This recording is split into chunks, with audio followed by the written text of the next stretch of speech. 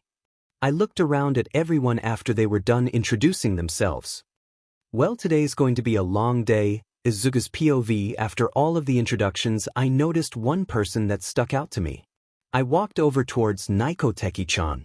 She looked really sad, so I went and jumped on her lap. "Ah, hello, kitty," Neko-teki-chan said softly. I let out a little meow to say hello back. "Little kitty, you should go say hello to everyone else," Neko-teki-chan said as she sat me on the ground. At this point, everyone moved the desk out of the way and were sitting on the floor. I let out a little mew and walked to the middle of the circle everyone was sitting in. "Come here, little kitty," 𝐀𝐮𝐭𝐡𝐨𝐫 said. I quickly ran over to a random person to get away from 𝐀𝐮𝐭𝐡𝐨𝐫. I looked up to see that I ran directly to 𝐀𝐮. 𝐀𝐮𝐭𝐡𝐨𝐫, stop, you're scaring the little kitty, 𝐀𝐮 said. I wiggled my way out of 𝐀𝐮's protective grasp. I walked over to 𝐀𝐮, who looked like he had some sort of an animal quirk.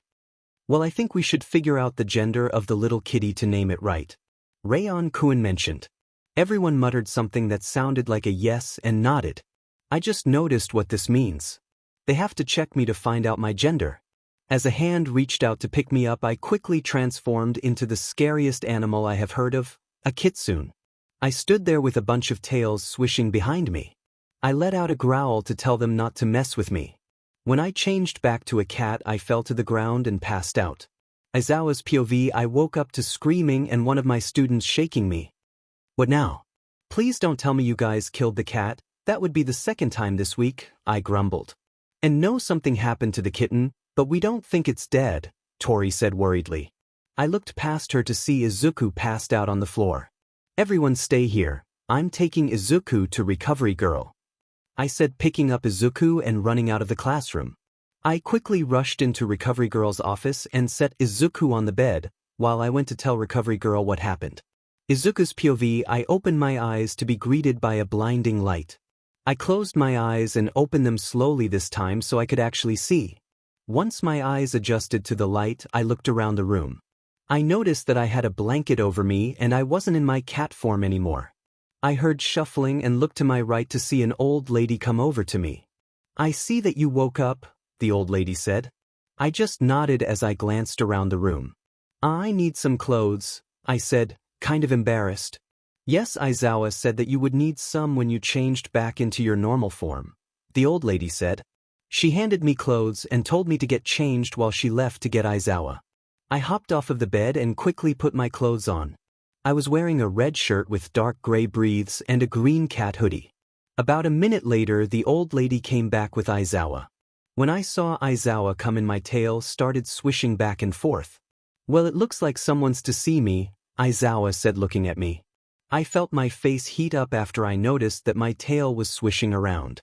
He just chuckled as he picked me up and walked out of the room after saying goodbye to the old lady. We walked for a while until we reached the same door I saw this morning. "Okay, so the class already knows that you're not a cat," he deadpanned. I nodded to tell him that I was listening. "I need you to introduce yourself to the class when we go in and tell them your quirk," Aizawa said. I nodded again nervously to say anything. We walked in the classroom and Aizawa set me on the floor. Everyone looked at me as I introduced myself. Hi, I'm Izuku Midoriya and my quirk is transformation. I managed to stutter out. Aw, so cute. Everyone in the room said at the same time. Everyone ran up to me apologizing that they were sorry for what they did. Izuku's POV. After the long day at the best school in the world, I went back to my box fort. I was kinda bummed out that I had to go back to my fort, but nevertheless I did learn some things. Once I got to my fort, I transformed into my cat form and walked in the tiny entrance. Ever since I started to grow, I renovated my fort. Now my fort is made mostly of metal from trash trucks, cars, and other metal things. On the inside I got a bigger cardboard box for the bottom section. Yes, I said bottom section. I found tiny sheets of metal and other things, along with superglue, and made tiny stairs to fit in my fort. Then I found another cardboard box a bit smaller than the one under it for the top section. I found some glass for windows, so I cut out holes in the metal and the cardboard, then glued the glass to the metal to make windows. So basically it's just a big metal thing with windows, but it feels like home. I set my backpack down and walked upstairs. I dragged my tired self over to a blanket and laid down on it, slowly giving in to sleep. Aizawa's POV. I noticed that the problem child was pretty skinny and small for his age, so I decided to follow him to make sure he was doing fine. I watched him walk into an alleyway and transform into a cat. Then I saw the most amazing thing I could possibly see. This kid managed to make a house that a small adult could live in, but the entrance was only big enough so that a cat could get in. Oh, and the entrance was a tiny working door. It was sad that a small child like him had to live out on the streets. I snapped out of marveling at the house and walked up to it. I got down on my stomach and knocked on the door carefully, not wanting to knock the house down if I could. I could hear a tiny grumble as someone walked down some kind of steps. I heard a poof on the other side before hearing the problem child talk. I don't need any food, but thank you anyways. I quietly chuckled, very well knowing that the problem child was lying. Yeah, you think I'm going to fall for that? I replied. I heard a gasp on the other side. How did you find my fort? Problem child said nervously. I started to panic on the inside. This kid didn't need to know that I practically stalked him to find his home. What you don't know doesn't hurt you, I quickly replied. I heard a chuckle on the other side and then a poof.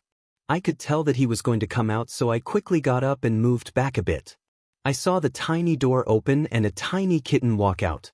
The kitten closed the door before transforming back into his normal form. I know you have some questions, so start asking. POV. Aizawa was surprised that Izuku could tell that he was going to ask questions. Why, so when did you build this house? Aizawa asked, still a bit surprised at how smart this kid was. Well, I built it about 2 months ago, which was around my birthday. Izuku replied while he was fiddling with his tail. The next question is, how do you stay warm in there? Aizawa questioned. That's a good question. Izuku looked at his house and asked, how do I stay warm? What this kid doesn't know is how he stays warm but can build a tiny house. Aizawa thought. Izuku's POV. That was a good question. How do I stay warm in my fort? My attention went back to Aizawa when he cleared his throat. My last question is, why are you out here? Don't you have a home with a parent? Aizawa asked. Well, when I was kicked out of my previous home, so I guess I don't, I said while I shrugged. I do have cats that live with me and act like my parents. I quickly lied, not wanting to go into a foster home. Aizawa just nodded and looked at my house. I started to fidget where I was sitting, knowing that I wouldn't be able to stay here. Okay, you can stay here, just come to my house every once in a while. I looked at Aizawa shocked. Thank you, Aizawa. I'll make sure to come to your house every day, I said while tears started streaming down my face. Time skipped to the next day. I woke up in my bundle of blankets that make a sorry excuse for a bed. Since today was Saturday, I decided I would go to see Aizawa. I grabbed my backpack and walked out of my cat door. Once I was outside, I transformed back into my normal form and started walking towards Aizawa's house. As I was walking, my head started to feel fuzzy and I started to sweat a bunch. I transformed into a bird and quickly flew to Aizawa's house so I could rest. Once I reached his house, I felt even worse than before. I transformed back, wanting to rest immediately. I knocked on the door, waiting for it to open. I started to get black spots in my vision, but before I completely passed out I heard the door open. Aizawa's POV, I heard a knock at the door, so I got up to let the problem child. Honestly, I was pretty happy that he started coming over to me and Hisaashi's house. I opened the door to be greeted by the problem child passing out. I started to panic, and by panic I was terrified. "Hisaashi, get over here!" I yelled. When Hisaashi saw that I had a passed-out problem child, he ran to get a wet rag. I took off the problem child's backpack and set him on our couch. I felt the problem child's forehead and quickly noticed that he had a fever. I quickly ran into the bathroom to get medicine as Hisaashi came into the living room. A tiny time skip, me and Hisaashi heard shuffling in the living room to find that the problem child was waking up. I grabbed the medicine and quickly ran to the couch. "Where am I?" problem child asked. "You're in my house. You passed out when I opened the door." I answer while pouring a spoonful of medicine.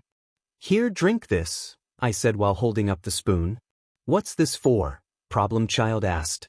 "It's for you to get better," I replied. Problem child hesitantly took the medicine. I sat there looking at him while he sat up. Did I break him? I thought. Hisaashi came into the room, seeing why neither of us were talking. Suddenly problem child's pupils widened, and he got a tiny creepy smile on his face. I looked at him worried, and in a second he disappeared. "Oh God! Hisaashi, where did problem child go?" I asked. "I don't know where Izuku went, but the door's not open, so he's still in here," Hisaashi replied. Then it hit me, like no, literally the problem child ran into my face. I quickly grabbed the child to stop him from running around. The kid transformed into a mouse and quickly jumped out of my hands. Then he transformed into the kitsune my class was so scared of. He started to run around the house still in the form. "Okay, Hisaashi, don't panic. The kitsune is Izuku." I said. I made a mental note that medicine makes him act like he is drunk. Well, at least it should wear off in 6 hours. Izuku's POV, I felt like I woke up for a second time after taking that so-called medicine. I look around to see that I'm in my kitsune, so I transformed. I looked around more, noticing that everything was trashed and Aizawa, along with Hisaashi, was on the floor. I wonder what happened here. It has been about 3 years since Izuku started visiting Aizawa regularly. Izuku's POV, today I woke up earlier than usual, which was strange because I never wake up early. I rubbed the sleep out of my eyes and proceeded to put on a tiny kitty jumper. In my years of being out on the streets, I noticed that if I put on a kitty jumper when I transform back into a human, I keep the clothes, and if I think of certain breathes when I change back, then I'm wearing them. If not, I'm wearing jeans. It's also the same with my backpack. I grabbed my backpack and ran out the door. Once I got outside, I changed back and started to walk towards Aizawa's house. I looked up at the sky. It was still dark, so I figured it was about 4 in the morning. Apparently, when you're constantly thinking about random stuff, you get to the place you're going fast. I knocked on the door, waiting to be greeted by the smell of coffee. I waited a while before I noticed that no one was coming to the door. I put my hand on the doorknob to see if the door was unlocked, and guess what? It was. I opened the door to be greeted by more darkness. Suddenly the lights turned on and I was greeted by everyone yelling, "Happy birthday!" Everyone yelled. It took me a while to notice why they all yelled. Then it clicked. It was my 10th birthday. I let out a tiny squeal of happiness unknowingly as I saw a bunch of heroes in the room. "I figured that you would be happy if we all threw you a birthday party," Aizawa said. "Yeah, just don't stand there, kitty, come on in," Midnight added. I quickly walked in the room and closed the door behind me. As I turned around, Present Mike confronted me and gave me a present. "Here, little listener, open this," Hisaashi said joyfully. "No, he should open mine first," Endeavor said, as he took Hisaashi's gift and replaced it with his. Now don't get me wrong, I don't like Endeavor, but I don't hate him. The only reason is because ever since I asked him nicely to stop being so harsh on Shoto, he stopped, and he kinda likes how fierce I am. How about we all stop standing here and I chose the ones I want to open," I said, not wanting everyone to fight. Everyone just nodded as we all went to the living room to open my presents. Long story short, I got tiny training weights from Endeavor, catnip from Aizawa, tiny drums from Hisaashi, a stuffed cat from All Might, a bunch of cat and normal clothes from Midnight, and I got money from Mizu. They also wanted to take me to so we all went there together. 𝐀𝐮𝐬𝐴 wanted to have an announcement that it was my birthday, so here I am waiting in the teacher's lounge while all the students are going to the auditorium. After the announcement, everyone came up to me giving me things that I have no clue where they got them. The whole day was super fun because I got to help out with classes like hero training. Oh, and I also got some really good cake. Izuku's POV. All of the teachers and students spoiled the kid today, but there was one feeling that wouldn't leave me. I decided that it would be best to follow the kid while he went back to his house. As soon as the kid got to his house, some crusty, musty guy stabbed him with a syringe and made him pass out. He started to walk farther in the alleyway, so I ran after him, attempting to get the kid. When I got to the end of the alley, he wasn't there. All that was there was the kid's yellow backpack. I fell to my knees with tears making my vision blurry. How could I lose the kid? Today was supposed to be the best day for him, I thought. I quickly called Yamada telling him what happened. I grabbed his backpack making one promise. I will find you, problem child. Izuku's POV. After passing out, I woke up strapped on a metal table. Above my head to see a crusty guy walk in the room. The crusty guy had a whole bunch of tools on a cart. Hello little Neko, my name is Shigaraki, but it's not like it matters because you will refer to me as 𝐀𝐮𝐬𝐴. The crusty guy, now known as Shigaraki, said. Mister, I think you need chapstick. Have you ever heard of it? I said quietly, but just loud enough for him to hear. Apparently I wasn't supposed to say something because he grabbed a knife and cut my arm. You refer to me as 𝐀𝐮𝐬𝐴, and yes, I have heard of chapstick, Shigaraki said angrily. Shook my head up and down with tears in my eyes. Good, Shigaraki said as he left the room. I took this time to look around, but all that was in the room was knives and other sharp things. I also noticed that I can't transform into any animal, so I couldn't escape. A while later, a guy with a mask came in the room. Hello tiny Neko, I am all for one AFO and I have a little gift for you, so just stay still. Defo said. I tilted my ears back and hissed at him as he reached his hand closer to my head. He didn't take that as a warning and proceeded to put his hand on my head. This will hurt, but it will hurt less if you don't move a lot, AFO stated. Suddenly I felt a bunch of pain go throughout my body, but I only flinched and bit down on my lip to keep me from screaming. AFO chuckled at my reaction and walked out of the room. Again after a while, my crusty 𝐀𝐮𝐬𝐴, God I hate calling him 𝐀𝐮𝐬𝐴, came in and unstrapped me. He led me to a smaller room and shoved me inside. I came face to face with a giant black creature. Okay Neko, all you have to do is defeat it with your quirks, my crusty 𝐀𝐮𝐬𝐴 said. When did I have more than one quirk? I thought. I was brought out of my thinking by the black creature grabbing me. I transformed into a mouse quickly and ran up its arm. While I was on its head, I saw my tiny mouse hands glow green, so I put them on the creature and it turned into a mouse. I transformed back and looked at the tiny black mouse. Good job Neko, you defeated that Nomu. I looked at my crusty 𝐀𝐮𝐬𝐴. You mean I did that? I asked confused. My crusty 𝐀𝐮𝐬𝐴 just chuckled and took my hand with 4 of his fingers. He led me back to the room and picked me up. I tried to get out of his grasp, but he quickly strapped me down to the metal table. He walked around the room and grabbed some sharp things. Ready to have fun little Neko, my crusty 𝐀𝐮𝐬𝐴 said with a creepy grin. Izuku's POV, what do you mean you're giving up on the case? I yelled. We have looked everywhere, we can't find where he went. Tsukachi tried to reason with me. At this point Mike was holding me back. No, I am not giving up on problem child, I promised I would find him, I said with my voice shaking.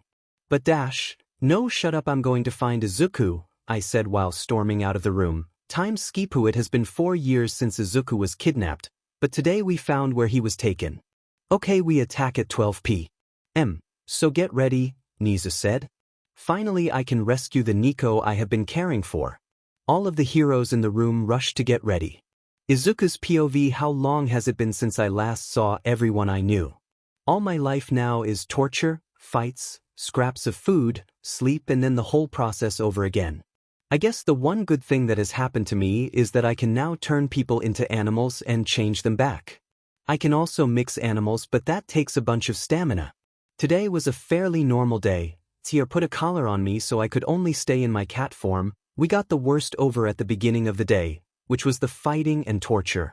Right now I was on the floor eating scraps that Kurojiiri was giving me. The only nice person in this hellhole was 𝐀𝐮𝐭𝐡𝐨. At night when we all were supposed to be sleeping, he took that time to teach me, so he's the only one I can stand. I finished my tiny pieces of fish I got today until I heard counting 1, 2, 3, then the door suddenly burst open. I couldn't believe it when the heroes came to save me. 𝗀𝐮 quickly disintegrated my collar and I quickly shifted into my normal form. Kill them right now, I don't care how you do it, just kill them, 𝗀𝐮 ordered me. I could see that Aizawa was surprised that 𝗀𝐮 was ordering me around like I was his little toy. I grinned at Aizawa using one of his amazing grins. Aizawa knew what this meant and he told all the heroes to stop fighting. Hi, you thought Shigaraki, but you're not my 𝗀𝐻. Oh, and you should invest in some chapstick, you chapped, crusty, musty guy, I said smugly, then turned him into a cat. I stuck up my middle finger at him and walked towards the heroes. Okay, we can go now, you rescued me, I said before passing out. Aizawa's POV, I quickly caught Izuku, stopping him from falling on the ground. Well, stop standing there, we have to get Izuku to the hospital, I said while running out. We were lucky we brought an ambulance with us in case this happens. I watched as the paramedics took Izuku away and drove him to the hospital. The villains got away, Mike said as he put his hand on my shoulder. It's okay, I'm happy as long as we got Izuku, I replied. Izuku's POV, I woke up to yelling in the room. I looked around the room before I noticed someone. Is that you, 𝐀𝐮? I asked. He looked over at me and his face lit up. He ran over to me and away from Aizawa. 𝐮𝐻, you have no clue how worried when you suddenly went missing, he said, then hugged me. I missed you too, 𝐀𝐮. Ever since Hisashi kicked me out, I've been living on the streets, I said with tears threatening to spill. He was a sorry excuse for a father, 𝐀𝐮 said angrily while wiping my tears away. Our reunion was interrupted by Aizawa clearing his throat. So, problem child, do you know this person? Aizawa said while looking at 𝐀𝐮. I nodded my head. Yeah, this is my childhood friend Katsuki Bakugo, or as I call him, 𝐀𝐮, I said, introducing him. 𝐀𝐮 just nodded and pulled up a chair next to the bed and sat in it. Aizawa glared at 𝐀𝐮 but then said, when did you have another quirk other than transformation? I don't know, but there was this guy that called himself a all for one, and he said that other quirk I had was his gift to me. I replied, well, when is 𝐮𝐻 getting out of the hospital? I want to see where he lives. 𝐀𝐮 asked angrily. I told you before that once they run the tests he can leave, Aizawa retorted. Is this the dumb thing you guys were fighting about when I woke up? I asked, confused. Yes, it is, 𝐀𝐮 scoffed. I heard Aizawa growl from across the room after 𝐀𝐮 made the statement. Time skipped to after the tests. Aizawa and 𝐀𝐮 are following me to my house to see what it looks like since I can turn them into animals. We reached my house after a while. Okay, you might need to get used to this form, but you will be able to enter my house, I said while transforming into a cat. I climbed up 𝐀𝐮 and transformed him into a cat. Then I did the same thing with Aizawa. Boost, how the heck did 𝐮𝐻 build this house? I thought, surprised as I looked around. There was a table, a couch, lots of cat clothes, a cat bed and other things. Me and Aizawa sat on the couch as we waited for 𝐮𝐻 to place all of his birthday presents that he got 4 years ago. This is cool, the hobo-looking guy named Aizawa said, surprised that 𝐮𝐻 built this. Yeah, isn't it? I said while trying to make my tail stop flicking. Guys, the food is done. We heard 𝐮𝐻 yell from the kitchen. If it's cat food I'm not eating, I yelled back. 𝐮𝐻 walked out of the kitchen and chuckled. Just because I'm a cat doesn't mean I eat cat food, 𝐮𝐻 said. Good, I said as I got up to walk and get food. I stumbled over my paws a couple of times. I growled in frustration as I kept stumbling. Once I finally got my food, I noticed it was fish. We all ate in silence as we sat on the floor. After we were done eating, we all went into the living room to ask questions. So 𝐮𝐻, you said you got kicked out by that sorry excuse of a father, but how did you learn to build this house? I asked. Well, I watched a construction crew build a model and I kinda just copied it but bigger, 𝐮𝐻 replied. What about school? Don't you have to go to school all over again to catch up to kids your age? Aizawa asked. 𝐮𝐻 just shook his head no and said, no, one of the villains taught me everything that people would know at my age. I was surprised that a villain was being nice for once. RDPOV, after a while both Bakugo and Aizawa had to go, but that was after they told Izuku to be careful.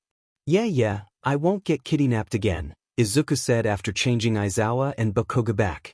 Bye, see you guys later, Izuku said before walking into his house.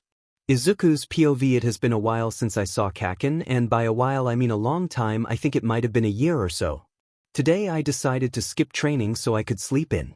I was enjoying the nice peaceful silence until I heard a giant explosion. I rushed to get out of my house and shifted back into a human so see what was happening. In the distance I could see explosions and a bunch of fire.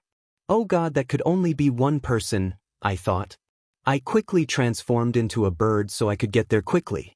Once I reached where the incident was happening, I saw the second worst thing ever. Kitten was being suffocated by a green slime and none of the heroes were helping. Hey you oversized booger, look up here, I said while flying above him. When he looked up I transformed into a mouse. I landed inside him and quickly turned him into a mouse, then shifted back to normal. After the heroes finally took care of the situation, they decided to tell me that saving Kitten was a bad decision. Well, what did you expect me to do? Just watch like you guys were doing, I said while the heroes looked at me shocked. That was nothing compared to what happened to me when I was younger, I scoffed, then walked away. Once I got back to my house I saw Kitten waiting outside of it for me. You finally made it here, Izu, Kitten said. Yeah, the heroes were scolding me for saving you, I said back. Kitten just scoffed as a response. So why are you here? I asked. Kitten looked at me like I said a dumb question. To train. I know you have a bunch of training stuff, Kitten answers. I chuckled before shifting into a cat, then changing him into a cat. Well, I guess you could stay for a bit, I said smugly. Oh, don't worry, the old hag knows I will be staying here until the exams, Kitten retorted playfully. My mouth dropped as he passed me and went into my house. After a while I recovered from shock and ran in the house. I looked around to see if Kitten was joking. Hey Izu, where can I put my kitty clothes? Kitten asked. I rolled my eyes and motioned him to follow me upstairs. I pointed to an empty chest in the corner. You can move that wherever you want, then I'll show you how to train it in this form and other ones, I said in a monotone voice. Kitten just nodded before he took his little bag off and put a bunch of clothes in the chest. Okay, Izu, I'm ready, Kitten said excitedly, while he was walking over to me. Okay, so even though we will be using different forms, it's basically just the same progress in the end. Also, I don't think I mentioned that you can still use your quirk in these animal forms. I explained. RD POV: Izuku didn't know that one statement would ruin his whole life forever. Bakugo got a sinister smirk on his face. So that means I could beat you like this? Bakugo asked. I'm not answering that question, Izuku replied. Izuku proceeded to show Bakugo how to use each piece of equipment. This went on for 10 months, and before they knew it the exams had arrived. Bakugo's POV: Today I couldn't wait for the exams, so I woke up extra early. Izu, wake up, we won't be able to go to the hobo's house to get our baths before the exam, I whined while kneading Izu's side. I'm up now, stop, Izu said while lazily hitting me. Fine, I'll be outside with my bag, but you better hurry up or we'll be late, I warned before putting my clothes in my bag and running out of the house. I waited outside for like 5 minutes before Izu came out with his bag. We walked in our cat form the whole way to the hobo's house. You want to know something weird? It's not like your answer matters, but it must have been weird to see a ash blonde cat and a green kitten walk together with bags. Yes, I am a cat because I don't have the form of a kitten, only he has the form of a kitten, which means he will never have a cat form.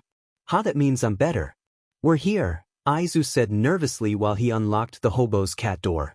We both rushed in only to be met with a foot. Move out the way, hobo, we need to get ready for the exams, I said angrily. Fine, but the problem child is first because you were keeping him from seeing me. As Izu ran to get his bath, I had to stay in this cat form. The hobo picked me up and walked over to his couch. He sat down and moved me onto his lap. It must be weird having to be naked and on an adult's lap, he said smugly while taking my bag off. Shut up, hobo, I growled, embarrassed. After a while Izu came out and picked me up along with my bag. Ready to get changed back? He asked while placing a hand on my head. I nodded, trying my best not to purr. He quickly changed me back and ran out of the bathroom, closing the door with his eyes closed. I think I may have taken longer to take my shower because when I came out I was met with a glare from Izu. Izu quickly transformed into a kitten and climbed up my leg. As I was running to you, With Izu, I decided that it would be a good time to ask a question. "Hey Izu, why are you in your kitten form?" I asked. "I want to see how they act when they see a cat do better than them in the exams. Now shush and treat me like a kitten," he replied when we arrived at you. I set Izu on the ground and walked away from him so he would look like lost kitten. Then I heard a sequel and a loud mew. Izuku's POV, the second 𝐀𝐮𝐭𝐡𝐨𝐫 started walking away. I got picked up. I meowed loudly trying to get 𝐀𝐮𝐭𝐡𝐨𝐫's attention. "Aren't you just a cute thing?" the brunette who picked me up said. "Hey, get your hands off that kitten," I heard 𝐀𝐮𝐭𝐡𝐨𝐫 growl. The brunette slowly put me down and apologized to me. She then ran away after 𝐀𝐮𝐭𝐡𝐨𝐫 glared at her. I transformed into my normal form, shocking some people nearby. "Why did you scare her off, 𝐀𝐻𝐭𝐡𝐨𝐫?" I hissed with my tail swishing behind me. "I knew that you wouldn't want to be held," 𝐀𝐻𝐭𝐡𝐨𝐫 replied. We started walking to the exam place until someone stepped on my tail. "Naya, that hurt," I said with tears in my eyes. "Oh, sorry, I didn't mean to step in your tail," the same brunette from before said. "Hurry up, Izu, or we're going to be late," 𝐀𝐻𝐭𝐡𝐨𝐫 slightly yelled. "Oh, I gotta go, see you later," I said while running off. The written part of the exams were easy. I'm just worried about the physical part. I guess 𝐀𝐻𝐭𝐡𝐨𝐫 could tell that I was nervous about something because he started scratching behind. "Welcome to the exams, can I get a..." "Yeah, present," Mike yelled. My tail started to swish around when I saw that he was the announcer. "I guess not," Mike said when he got no yeah in response. Mike then started to explain about the robots. "So you have the 1-pointers, the 2-pointers, and the 3-pointers. Dash. Present, Mike, there are 4 robots on this paper. If this is an error, it tarnishes the reputation of you," a brunette interrupted. He then directed his attention to me. "And you stop swishing your tail and purring. You are distracting the others," he said while pointing at me. 𝐀𝐻𝐭𝐡𝐴 face-bombed and counted down from, "Well, I'm so sorry that I have cat features. You know that it isn't my fault that I can't control my purring, and you don't see anyone complaining about what I was doing. Oh, and one more thing. If you were listening, you would notice the present Mike was getting to the last robot. So would you kindly sit the F down, beach?" I hissed with my half-burnt tail fluffed up. The brunette sat down and mumbled something about a villain under his breath.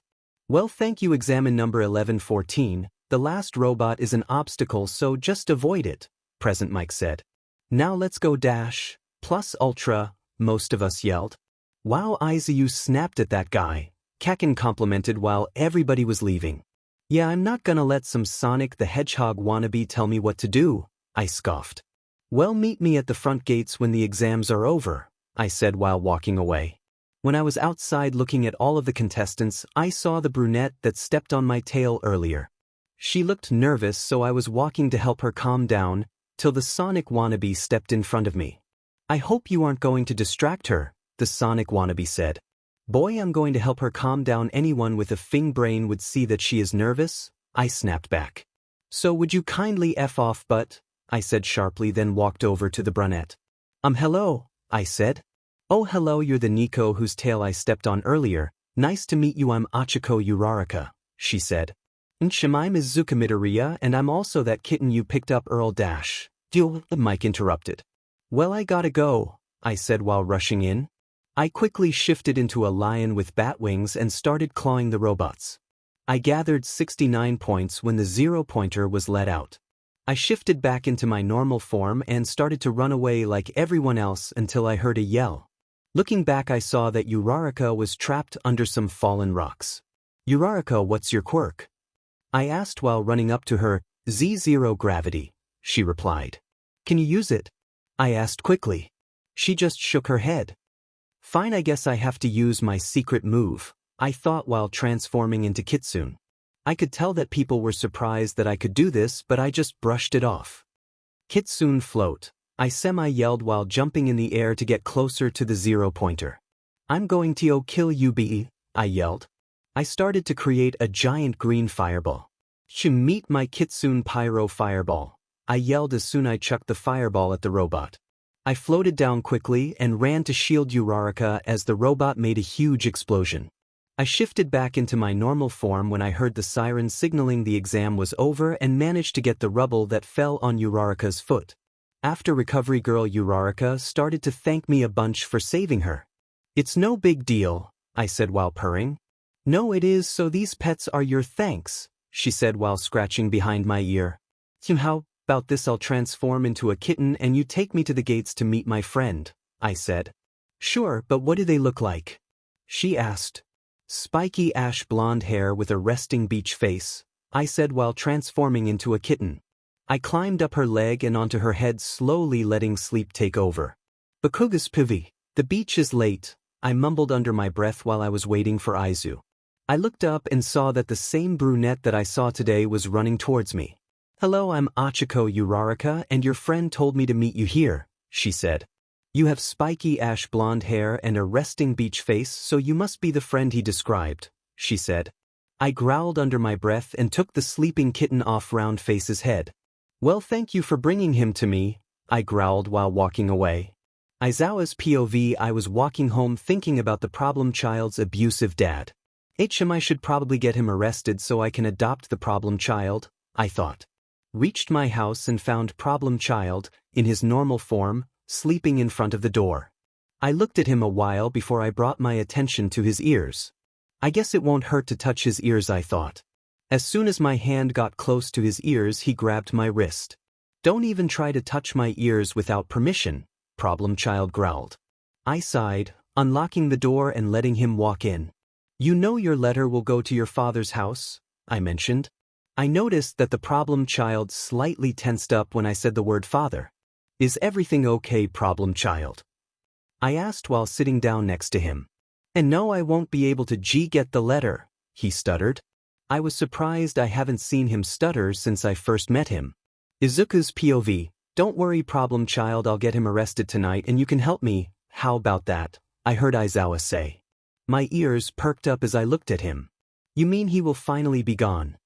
I asked. Yep, now you have a while before 12 a.m. So just lay around, Aizawa replied. Time skip, are you ready? I heard Aizawa say. Yep, I'm ready, I said while grabbing my yellow backpack. I ran out of the house to be met with 𝗀𝗱. Hi Sho, I said while hugging him. Hello Zuku, he responded while scratching behind my ears. Sometimes I wish you were a girl so you could marry 𝗀𝗱 and have the perfect child, Endeavor said while picking me up. Or I could find someone with a quirk to turn you into a girl, he said, while he placed me down and started to pet my head. It took a while before we actually got there, but when we did it was 11:55, so we had some time to prepare. Hey Sho, thanks for doing my makeup to make me look all bruised up, I said.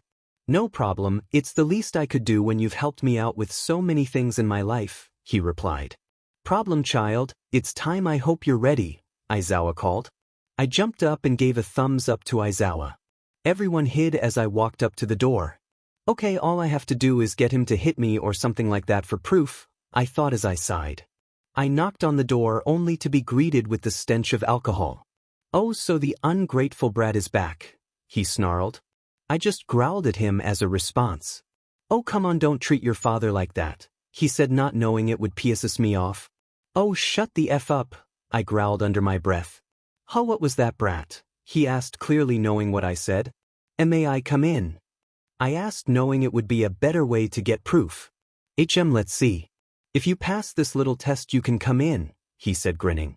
He then smashed a glass bottle on my head.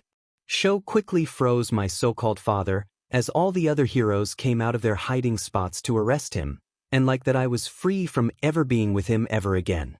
Well, that is until next time. Time skip, Naya, I'm going to be late, I said to myself as I quickly threw on my 𝗀𝗱 uniform. I grabbed my backpack and ran out of the door. I quickly ran to you and reached class 1A in record time. This is a gigantic door even. My dragon form could walk in, I thought as I pushed the door open. Hey Izzy, get this wannabe Sonic away from me, 𝐀𝐮𝐭𝐡𝐨𝐫 yelled as soon as I walked in. I sighed, flattening my ears. I guess it's time for my second special move, I thought, giving 𝐀𝐮𝐭𝐡𝐨𝐫 a signal to look away from me.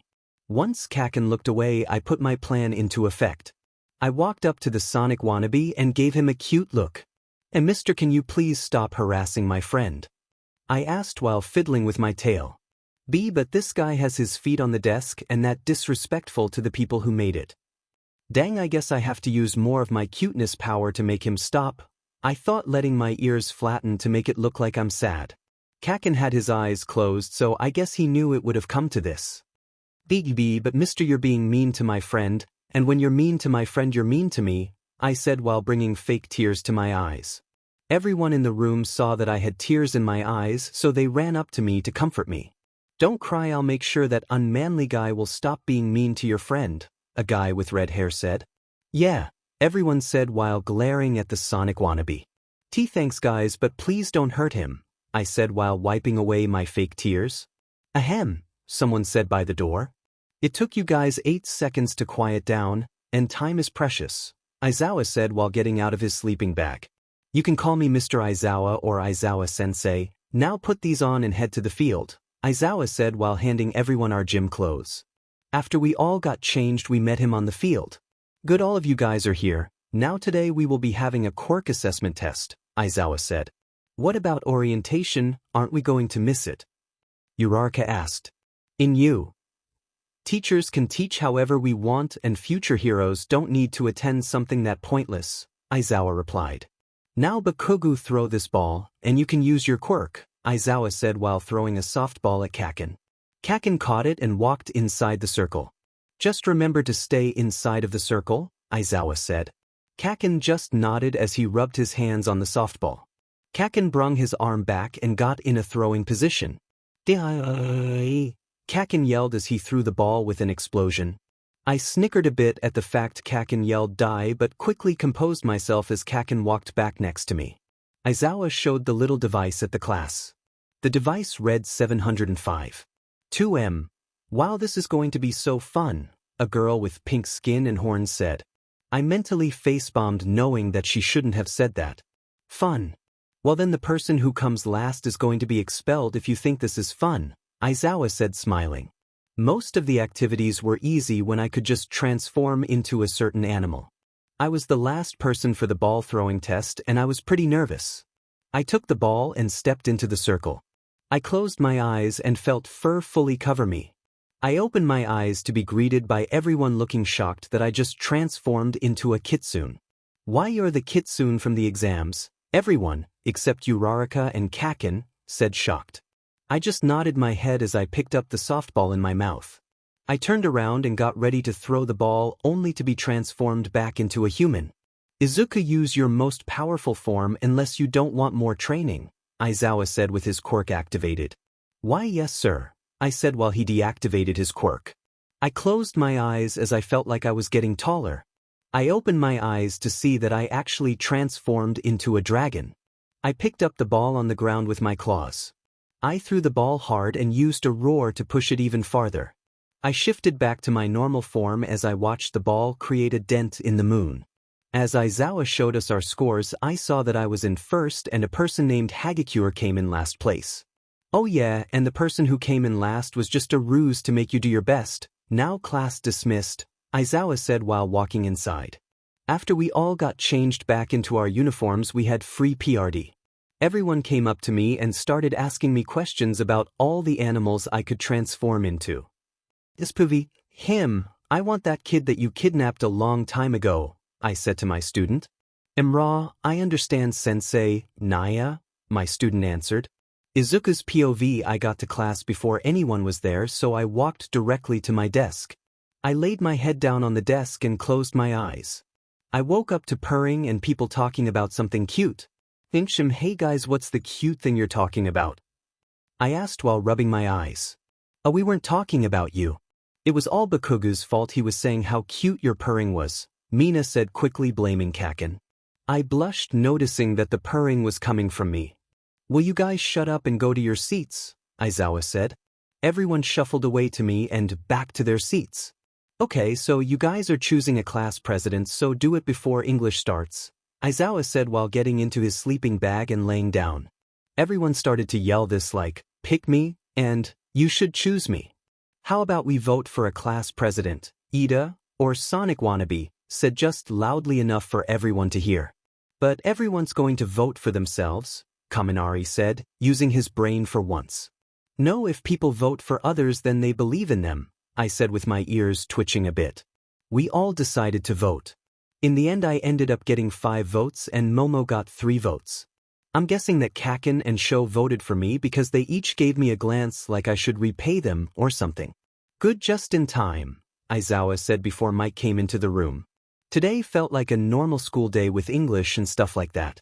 Hey Midoriya, do you want to eat lunch? The Sonic wannabe said. Yeah, let me see if 𝗀 wants to eat with us, I said walking over to 𝗀. Hey 𝗀, do you want to eat lunch with Sonic, Kirby and me? I asked. Do you mean Iida and Uraraka? 𝗀 asked. I just nodded my head as a response. Sure, he said, smiling a bit. I grabbed his arm, dragging him out of his chair and over to Sonic and Kirby.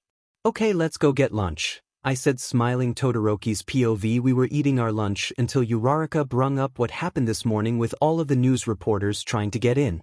Have I ever mentioned how cute Izuku looks when he's confused? One ear goes down and the other ear stands up, kinda like he is a confused puppy. Also, his hair looks so fluffy it takes all I can to try not to touch his hair. I was brought out of my totally not staring at Izuku when an alarm went off. Izuku quickly latched onto me, frightened by everyone yelling and running. Hey Izuku, it's okay, I assured him while scratching behind his ears. Hey Izuku, use the special float move that you used to look outside, I told him. Izuku transformed into a kitsune and I climbed onto his back. He used his float move and floated over to the window. I looked outside to see it was just the media. Izuku, please yell that it's just the media, I told him. Guys, it's just the media, so calm down, Izuku yelled, calming everyone down. Back in the classroom he was the center of attention because of the way he acted. And no, 𝗀 helped me out a bunch, he said while pointing at me. Now everyone started to compliment me for being brave. I looked over at Izuku for help. Hey guys, you should sit down and be ready for our next class, he said with a cute face, making everyone blush. Everyone sat down. Waiting for our next class. I am coming through the door like a normal person, All Might said while running in the classroom. As All Might, I looked over at Izuku and watched how his tail was swishing side to side when he saw All Might. All Might mentioned something about hero suits and the wall turned into a place where our suits were being held. RD_POV. Izuku walked into the changing room and started to take off his uniform. Whoa, look at those muscles, Kirishima whispered to Kaminari. Dude, your 𝐾𝐮𝐭𝐡𝐨𝐫 is showing, Kaminari whispered back while taking his uniform off. Says the one who was drooling over him earlier, Kirishima retorted playfully.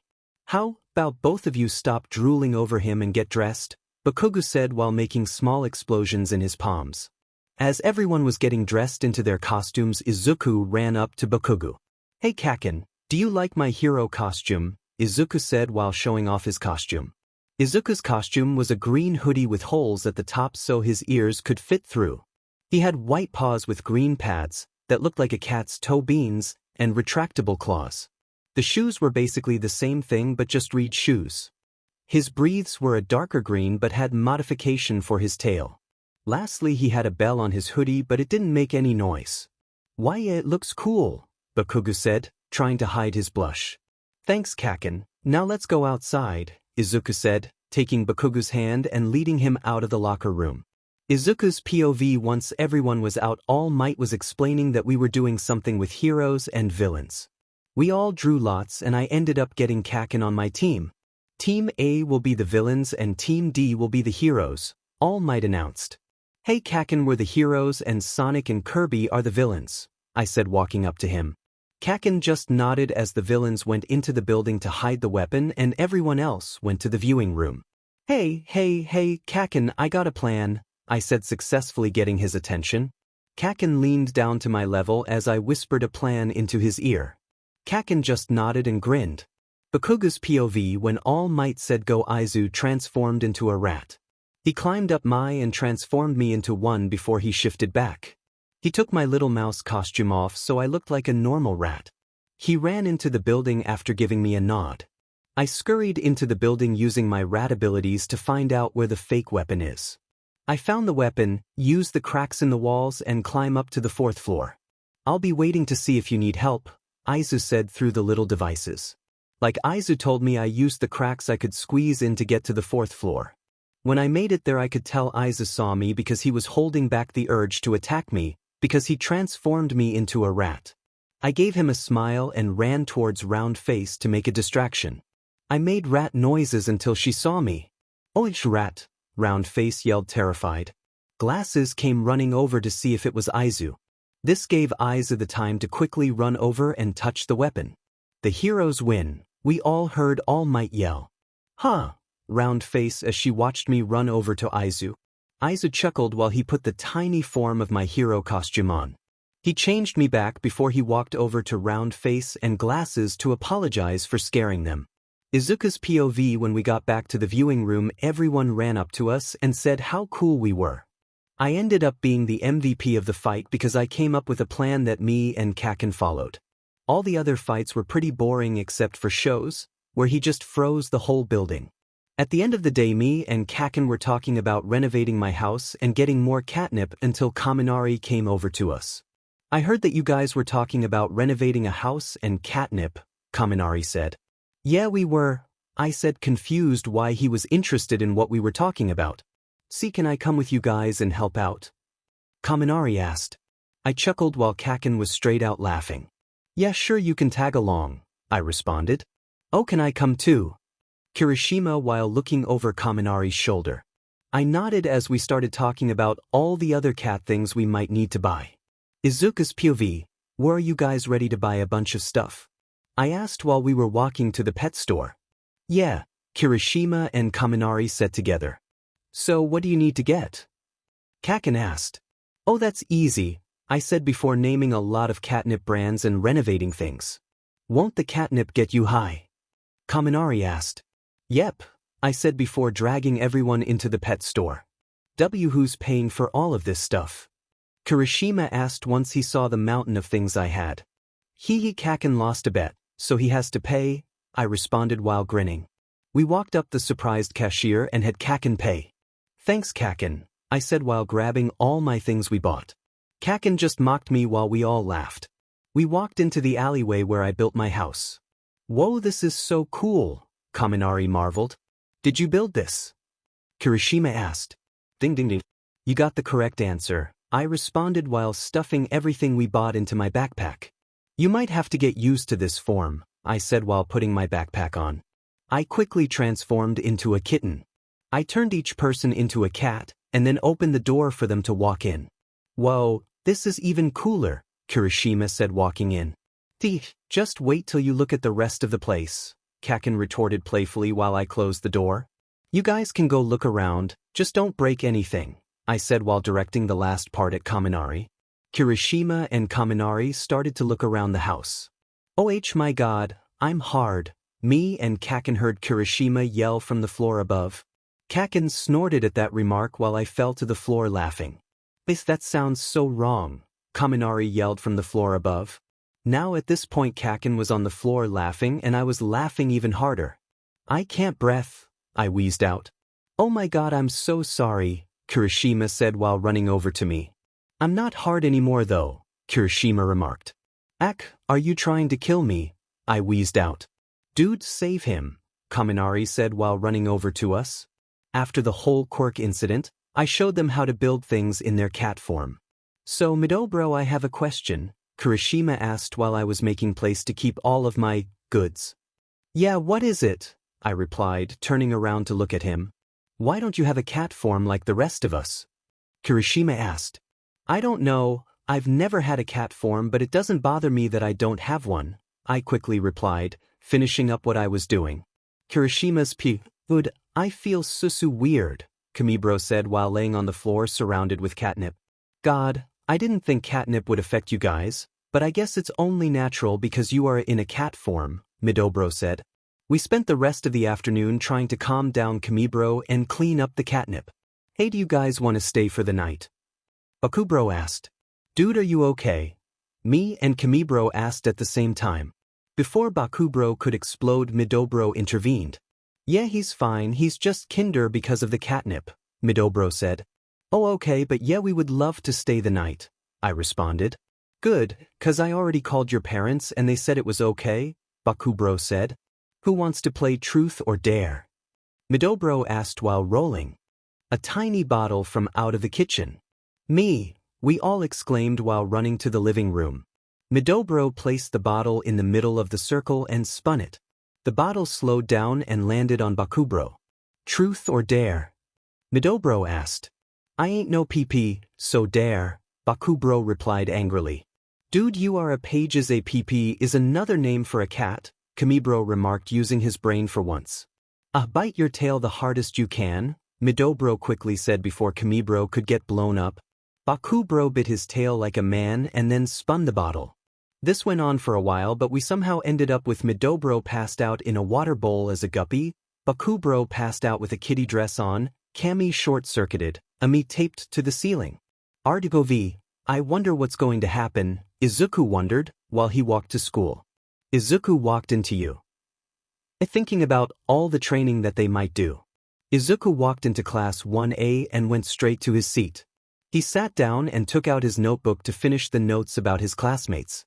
Okay guys, watch this. Kaminari whispered to Bakugo, Mina, Kirishima, Siro, Uraraka, and Todoroki. Kaminari walked over to Izuku and pulled catnip out of his bag. Dude, smell this, it smells so good, Kaminari said, trying to get Izuku to smell the catnip. Izuku hesitantly smelled the catnip before his pupils widened. Kaminari grabbed Izuku and pulled him over towards the group. Kaminari loosened up his grip and let Izuku run over to Bakugo.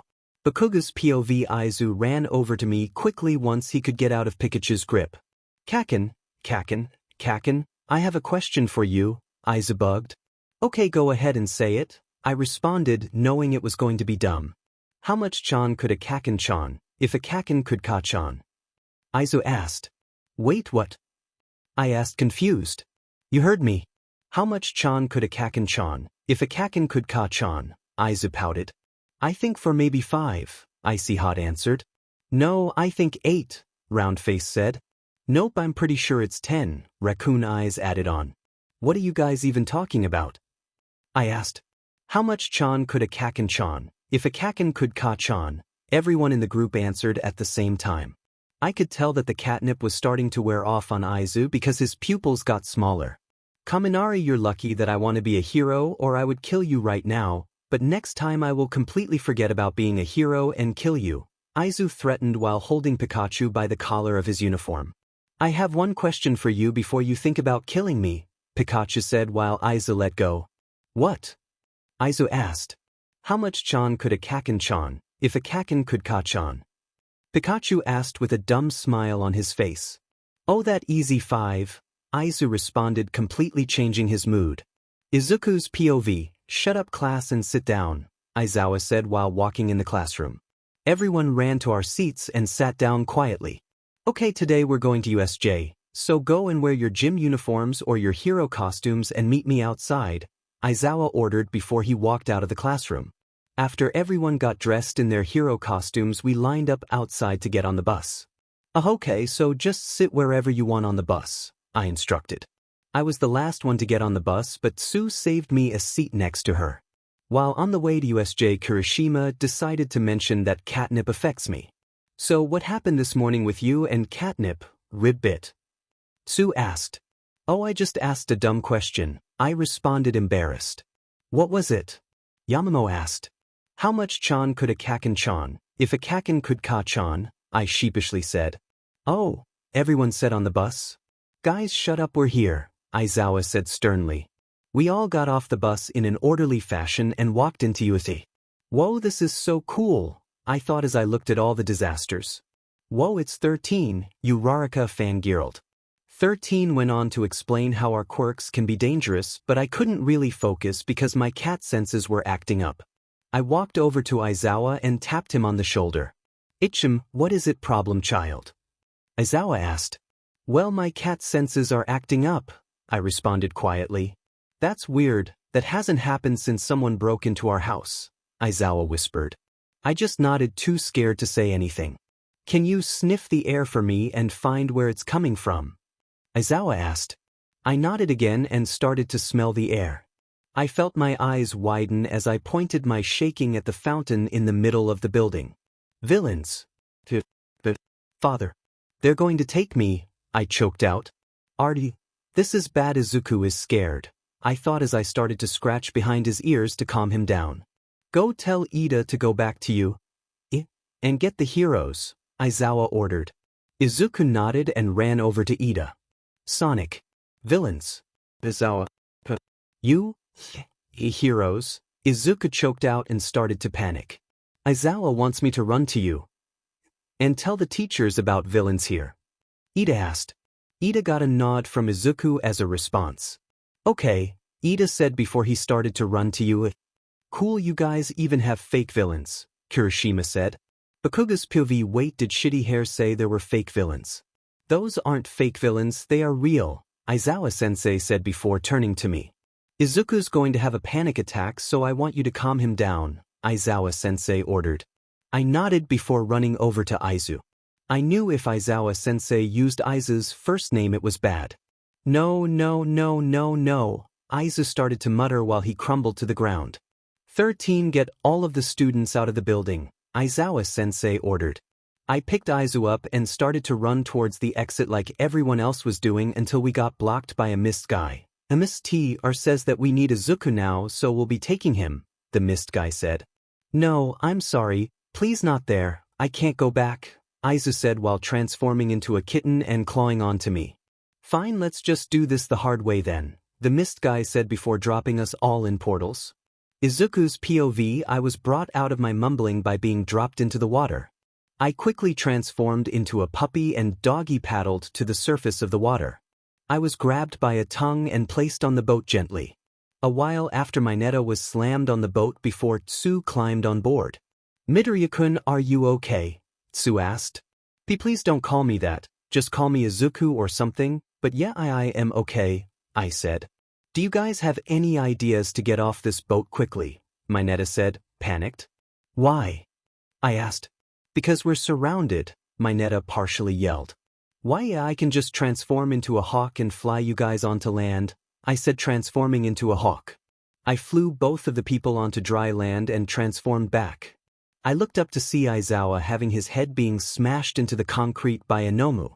Stay here, I ordered before transforming into a kitsune. I quickly ran over to Aizawa and picked him up before running back and setting him down by Tsu and my Neko. Please keep safe and take him to everyone else, I asked before running back to fight with the Nomu. Oh, look who came to play with us, Shigaraki, or the guy I used to call 𝐀𝐮𝐬𝐴. How did you reverse the effects of my quirk?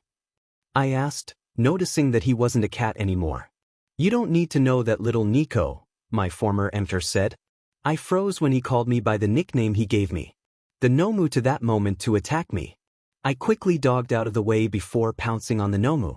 RD POV. The kitsune and the black creature, called a Nomu, started to fight each other. Bakugo came running out of the zone that he was in with Kirishima. Dude, is that Mido bro? Kirishima asked Bakugo while pointing at the white and green kitsune. Bakugo nodded before running or towards the kitsune. No, stay back, Kaken, I don't want you to get hurt like Aizawa did, Izuku said with tears in his eyes. The Nomu to this time to quickly slam him down on the ground. Aizu, Bakugo stuttered at the bloodied kitsune in front of him. Good, now beat up the blonde kid, Shigaraki ordered the Nomu. Before the Nomu could move, it was frozen.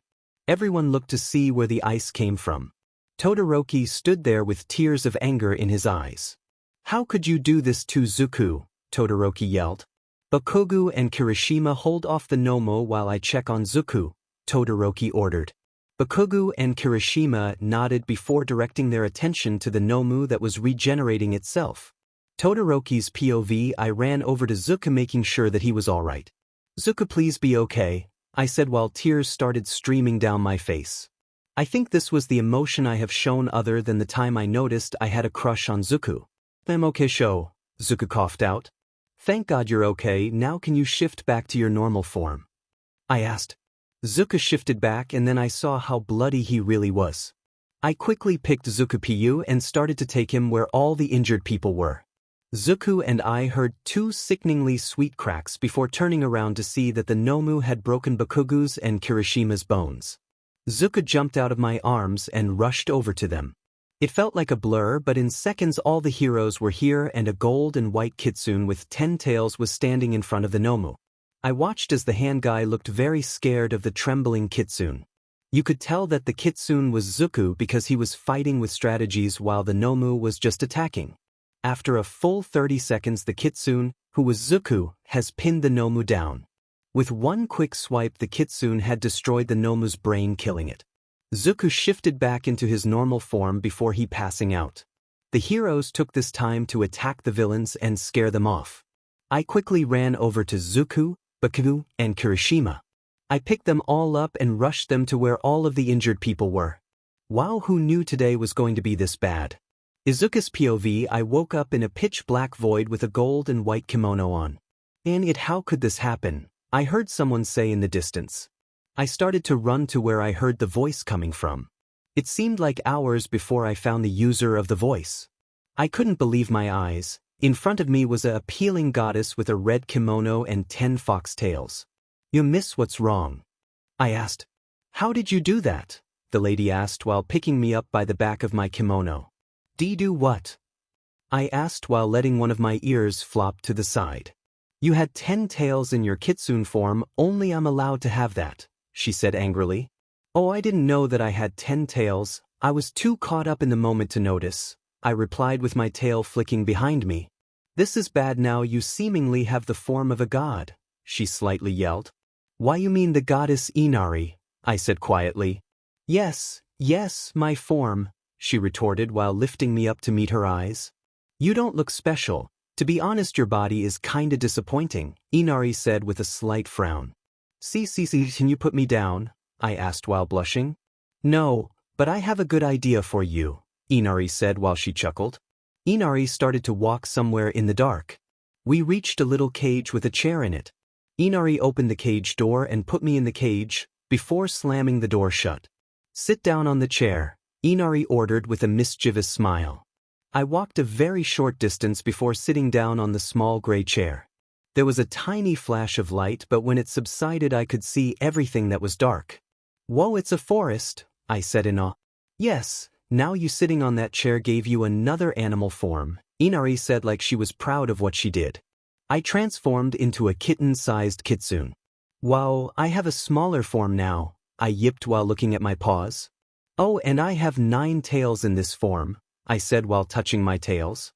"Yes, instead of the 𝐀𝐮 form with 10 tails I gave you this instead," Inari growled. "Good," Inari said, not giving me time to respond. The goddess started to make a ball out of water. "Hold your breath," Inari said before flinging it at me. I opened my eyes to be greeted by the white ceiling and the smell of bleach. I sat up rubbing my eyes. "Hey guys, Izuku's up," a familiar voice said. "You're up," the whole class cheered before enveloping me in a hug. "Be careful, you extras. Izu had to get surgery, remember?" 𝐀𝐮𝐭𝐡𝐨 recalled before the whole class backed away from me. "Oh yeah, the doctor said once you wake up you could be discharged," Jiro said. At this statement 𝐀𝐮𝐭𝐡𝐨 started to blush. "Why is 𝐀𝐮𝐭𝐡𝐨 blushing?" I asked, confused. "Well, you see, 𝐀𝐮𝐭𝐡𝐨 called himself your boyfriend because we found out you didn't have any parents," Mina explained. "It was only because it was the only way to get him discharged without Aizawa-sensei," 𝐀𝐮𝐭𝐡𝐨 said quickly. "Hey guys, do you want to come over to my house?" I asked once we got out of the hospital. "Yeah," the whole class simultaneously said while following me. "Here it is," I said, motioning to the alleyway where my house was. Everyone turned the corner and looked shocked at the house that I built. "You might have to get used to this form," I said, transforming into a kitten. I climbed up Kirby and transformed her into a cat. I repeated this until everyone was a cat. "I'm going to the nearby pet store to get some things, but you may go in and make yourself feel at home," I said while transforming back into a human. POV: Once Izuku turned the corner, the whole class ran in his house. "Be careful, you extras. You can use your quirks in this form," 𝐀𝐮𝐭𝐡𝐨 yelled. He got a simple okay before everyone went back to what they were doing. "Guys, come to the living room, I have something to tell you extras," 𝐀𝐮𝐭𝐡𝐨 yelled, annoyed.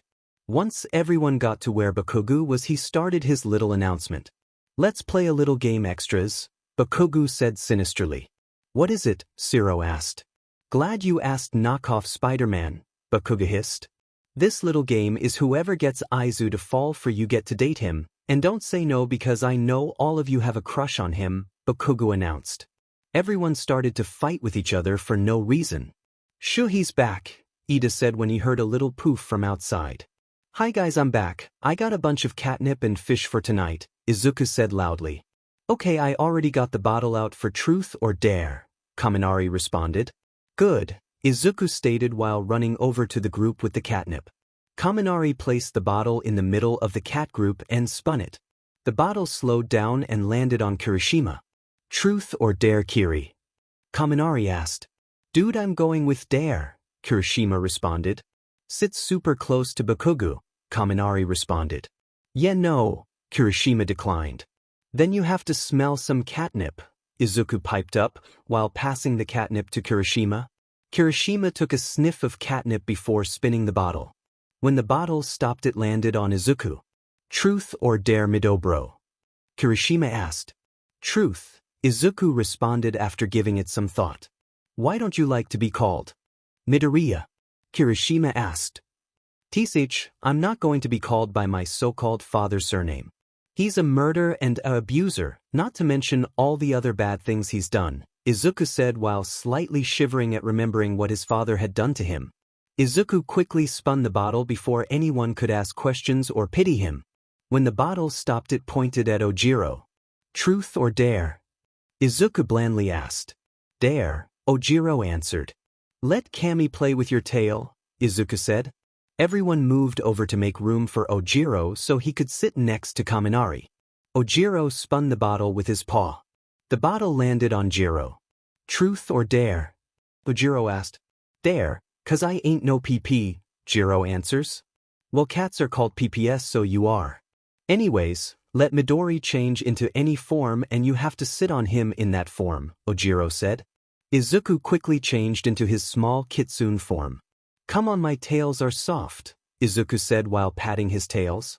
Jiro slowly got up and went to sit on Izuku's tails.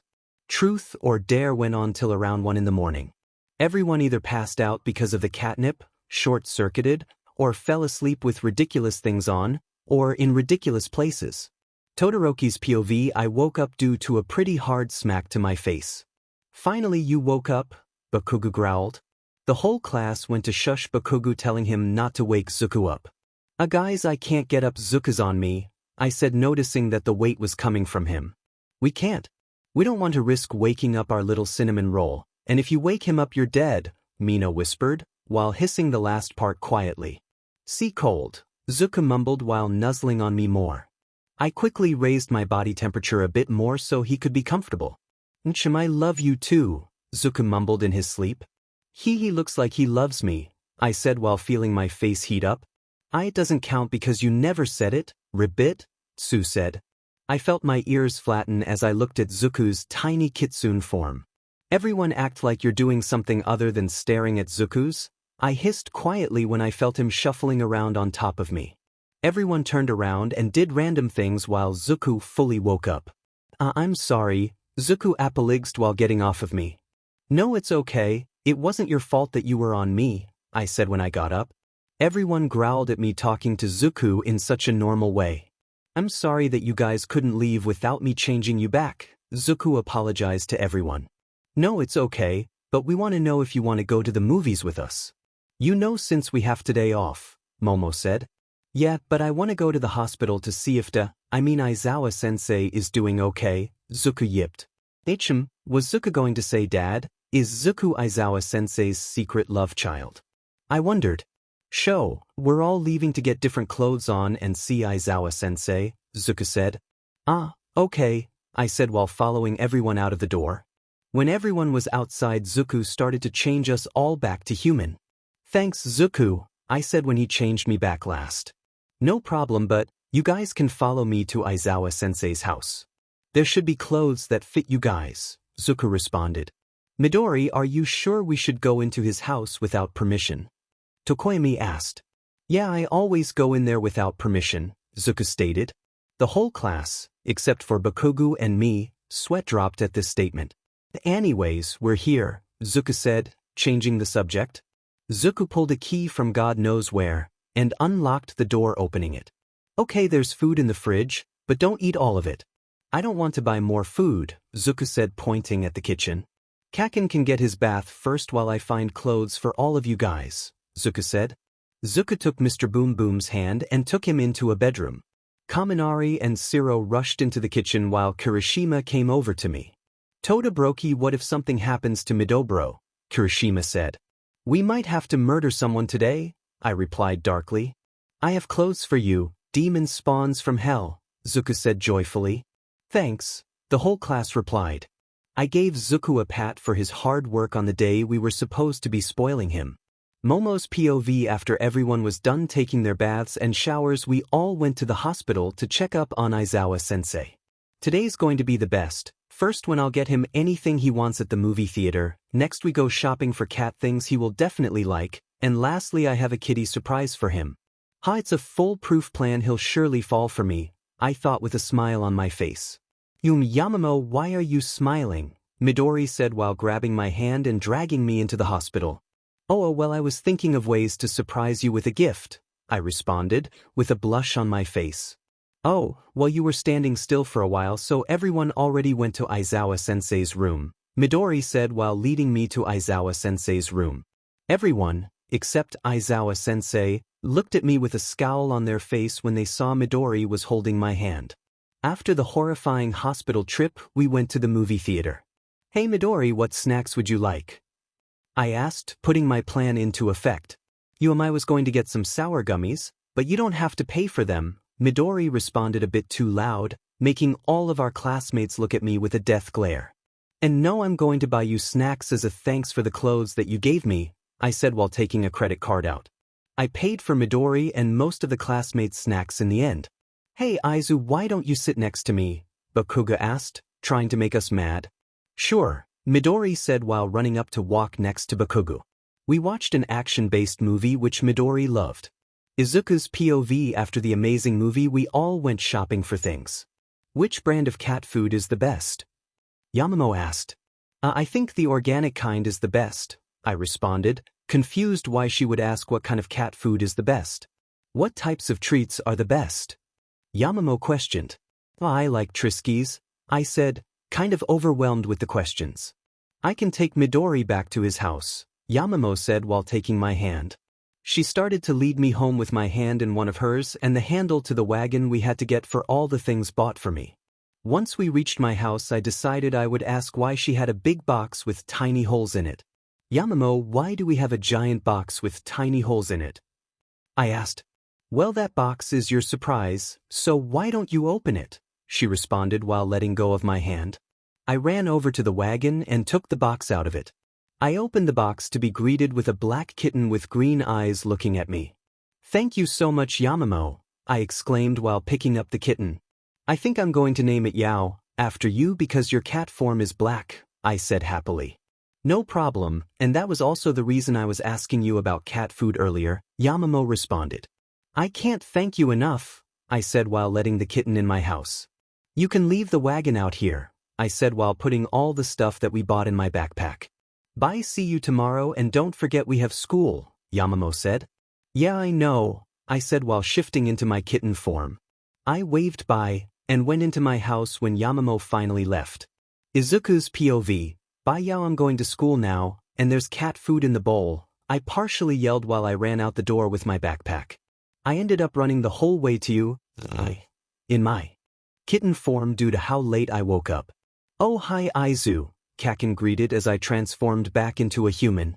Hi Kakin, I greeted back, while sitting down. I heard Ponytail got you something special, Kakin said, with a tiny frown on his face. Yeah, she got me a black kitten, and a bunch of cat food for it, I responded. Hey Mido, do you know who is going to teach this class, Ribbit? Tsu asked. You're knowing Aizawa-sensei, he's probably teaching, I responded. As if me responding was a cue, Aizawa came in looking like a mummy. Okay class, sit down, I have an announcement or two, Aizawa said. Everyone quickly rushed to their seats so we could get the announcements over with. First problem, child, I know you let everyone in my house and take some clothes without permission, but it's okay, Aizawa said while looking at me. Next, your fight is not over, Aizawa announced. And more villains, Mineta said, scared. If you guys let me finish, I was going to say the sports festival is coming up, Aizawa said with his quirk activated. Whoa, we get to be on live TV, I said amazed with my tail flicking behind me. Kaminari said some smart things about how heroes will be watching and will look for their sidekicks. Yeah, but some, like you, will only be sidekicks and nothing more, Jiro retorted playfully, making everyone laugh. Yeah, and you guys have 2 weeks off now, do whatever you want, Aizawa said tiredly while managing to climb in his sleeping bag. Hey, Midoriya, I have a question, Kirishima bugged. Yeah, what is it? I responded. Can you please show us your tiny, kitten-sized 𝐀𝐮 form again? Kirishima asked. I nodded and transformed into my tiny 𝐀𝐮 form. Kirishima quickly picked me up and rushed me to the group he was talking to earlier. RDPOV Kirishima held Izuku in place as Kaminari put a bag of catnip up to Izuku's nose, kind of forcing him to smell it. Kirishima put Izuku on the desk carefully. So do you think it worked? Ida asked, preparing to mentally take notes. Whoa guys, why are you guys so big? Izuku said, looking at everyone with his widened pupils. So it does work, Jiro mumbled. What works? Izuku asked, confused. Well, it's nothing, Jiro said quickly. Look at this guys, I have 9 tails, Izuku said while chasing his tails. Whoa, stop that bud, Bakugo said while picking up Izuku. What did you give him? Bakugo growled. Yeah, Bakubro has a pint catnip doesn't affect him like this, Kirishima added on. It might have been catmint, Kaminari said while scratching the back of his neck. Great, now he's going to be like this all day, Bakugo complained. Well, let's have fun with him in this state, Todoroki sighed with a tiny smile. Bakugo put Izuku down back on the desk as everyone made a tiny circle around it. Okay guys, watch this, Bakugo said as he reached out to touch one of Izuku's ears. What are you doing? Izuku said, slurring a bit. Bakugo lightly held on to Izuku's ear. Stop it, Izuku slurred, lightly smacking Bakugo's hand. Fine, Bakugo said, retracting his hand. So Midori, do you like anyone? Mina asked.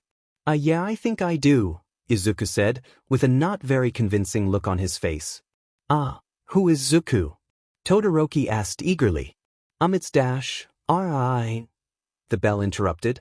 Oh, is it time for lunch? Izuku asked while jumping onto Bakugo's head. Yeah, we would leave but we have a slight problem, Jiro said. Wow, we can't get out, 'cause all these extras are blocking the door, Bakugo said. Hey, don't call us extras because we didn't make our appearance until now, a kid with a gray mask-like thing said. What he meant to say was that we're scoping out the competition, a kid with eye bags and purple hair said. Yeah, and just because you guys survive villains doesn't make you better, a kid with a psychotic look and blonde hair said. Shut you extras and let us get to lunch, Bakugo yelled. You should shut up, you oversized Pomeranian, the same kid with a psychotic look and blonde hair said. At this moment Izuku was no longer high on catmint and could comprehend what everyone was saying. Oh god no, beaches like you should not become heroes, and this oversized angry Pomeranian was not the one to defeat the villains. I was, so how about you thank me for saving your sorry butt? Oh, and on top of that I think you need to find some goddamn mental help. So concluding my little speech, would you kindly F off but so we can all get to lunch, Izuku hissed as he transformed back into a human. Everyone cleared out of the way but not in time for lunch, so everyone just stayed in the classroom. Ugh, I'm so hungry, Izuku complained while resting his head on his desk. Well, I may have some expensive cat treats, called Triskies, on me right now, Ida said with a sly smile. Izuku quickly ran over to Ida, thanked him, took the treats, and ran back to his desk in the span of 30 seconds. Izuku practically inhaled the treats before All Might could come into the classroom. All Might rushed in and looked confused at why everyone was laughing. I have to talk to young Izuku for a while so you guys can do what you want, All Might said while motioning for Izuku to go out in the hallway with him.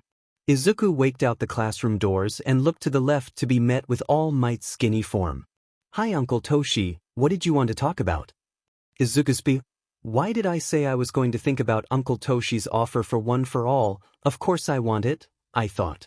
Hey Zuku, do you mind if I get some clothes from my dad's house and stay at your house for a while? Sho said, snapping me out of my thoughts. Oh yeah, just come over when you get them, I said, walking towards my house and away from Sho. I turned the corner into my alleyway to be met with my father. Father, I said in disbelief. Yeah, it's me, you ungrateful brat, my father said, reaching for the gun in his pocket. Now come with me and you won't get hurt that badly, father said, pointing the gun at me. And if I say no? I asked, trembling. Then you die. So what will it be? Father said. I stayed there silent, remembering all the bad things that had happened to me. I opened my mouth to answer only for a gunshot to ring out. Todoroki's POV. I had a bad feeling about Izuku, so a quarter of the way to my father's house I turned around and started speed walking to Izuku's house. About half of the way there I heard a gunshot and that set me off. I started to book it to Izuku's house hoping that Izuku wasn't shot. I turned into Izuku's alleyway to be met with my greatest fear. Izuku was on the ground covered in blood and a bullet wound in his chest. Izuku, can you hear me? I said while lightly tapping his face. Izuku nodded slowly before closing his eyes. No, Izuku, hang on, I slightly yelled while grabbing his phone. Times like these I'm glad that I knew his password. I quickly unlocked his phone and quickly contacted the first person he had in his contacts. The phone rang a couple of times before someone picked up. Yes, hello, now Aizawa-sensei, I need your help. Izuku was shot in the chest and he's losing blood fast, I quickly interrupted. Oh God, Todoroki, where are you? Aizawa asked, worried. In front of his house. Now please hurry up, I said. I'm coming, try to keep him awake, Aizawa said, hanging up. It's hot but it's also cold, Izuku slurred slowly. Izuku, just hang in there, the paramedics are on their way, I said quickly. We could faintly hear the sirens after a couple of seconds. Sure. I'm tried, Izuku slurred, trying to rub his eyes. No, stay awake for me, Izuku, I need you to stay alive for me, partly yelled with tears in my eyes. The paramedics quickly took Izuku to the hospital in the ambulance, while Aizawa-sensei had to hold me back. How could this happen? I couldn't even protect my own friend, I cried, crumbling down in front of Izuku's house. It's not your fault, you couldn't have known this was going to happen, Aizawa-sensei reassured. Yeah, but we should have known that his so-called father would be after him, Bakugo growled, turning into the alley. Izuku's little kitten came out of his house and rubbed itself against my leg. I stood up and picked the kitten up, turning to look at Bakugo and Aizawa-sensei. I'm going to the hospital to see if Izuku is going to be okay, I said, and then ran out of the alleyway. It felt like forever before I got the stupid hospital, but when I got there I went immediately to the receptionist. Miss, I'm here for Izuku Midoriya, I quickly said. Oh, he was rushed into immediate surgery, but we will call you when he can be seen, the receptionist said. Time skip, how long has it been? I asked Aizawa-sensei. Around 4 hours, Aizawa-sensei responded, worried. What if Izuku dies because of his shit? I asked, clearly sleep-deprived. Todoroki, don't think like that, Aizawa-sensei said. I could sense the pity in his voice. He talked to me like my cat just died, and that makes me sick. I'm going to the bathroom, I said, standing up and handing the kitten to Aizawa. Is anyone here for Izuku Midoriya? A nurse asked. Why, yeah, that would be me, I responded quickly, taking the kitten back and running up to the nurse. The nurse led me to Izuku's room very slowly. I just want to tell you that your friend is still on anesthesia, so be careful with him, the nurse said. I nodded and walked into the room with Aizawa-sensei behind me. Izuku, I whispered to myself when I saw all of the medical stuff attached to him. Hi Sho, Aizawa and Yao, Izuku giggled when he saw all of us. Did I mention that there is only a 10% chance that Izuku will live, the nurse said, walking in and ruining the moment. I looked at her and gave her a glare, and it seemed like it worked because she quickly walked out of the room. 10 is a small number, Izuku giggled, delirious. Why, yeah, but that means you might not live, I said quietly while I went and sat in a chair next to Izuku. Hey problem child, how are you feeling? Aizawa-sensei asked. Why, yeah, I feel like I had a bunch of catnip, Izuku answers in the most cat-like way. Hey Sho, can you stay with me forever? Izuku mewed in a loving manner. Well, I could stay here tonight, I guess, I stuttered, trying to hide my blush. About a week later, hey Izuku, I brought some cat treats for you, I said, walking into the room. Thanks, I was feeling pretty bad today, but now you're here, Izuku said, still laying down on the hospital bed. 𝐬𝐭 coughed once, then there was the worst sound ever. There were 2 slow beeps and then 1 long beep. The heart rate monitor went flat. RDPOV nurses rushed into the hospital room and pushed Todoroki out. Todoroki quickly opened up the class's group to tell them what was happening. Dumb group chat lukewarm. Guys, I need you to come to the hospital right now. Bomberanian. Why, what happened to Izuku Pikachu? Yeah, what happened? Lukewarm. I will explain to everyone when all of you guys get here. Todoroki turned off his phone and waited impatiently outside of the room. The class ran up to Todoroki and started to ask questions. Todoroki, what happened? Kirishima asked, worried. 𝐬𝐮𝐭 might have died, Todoroki responded just loudly for everyone to hear. What do you mean 𝐮𝐬𝐴 might have died? Bakugo asked, angrily. You know what I mean, 𝐬𝐭 died. His heart rate monitor went flat. He's just not with us anymore, Todoroki partly yelled with tears in his eyes. The whole class looked at the floor quietly. So what are dash? Momo started just to be interrupted by a scream. What's happening to Izuku, you ask? Why don't we find out?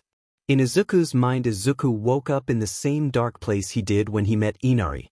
I'm back here, Izuku thought. Welcome back, my little kit, Inari said, picking up Izuku by the back of his kimono. Hi Inari. Do you know why I am back here? Izuku asked. Yeah, when you came here before you only came here because of a near-death experience, but now, how do I put this? Well, let's just say you may or may not be dead, Inari explained. What? How could I die? This has to be a joke, Izuku said, surprised. Nope, this is no joke, you're my kit now, Inari said with a smile on her face. Izuku quickly bit Inari's hand so she dropped him. How dare you, you little bakaniko, Inari said holding her hand. What's a bakaniko? Izuku asked, confused. Looks like it's already working, Inari said, pointing at the now 3-tail Izuku had.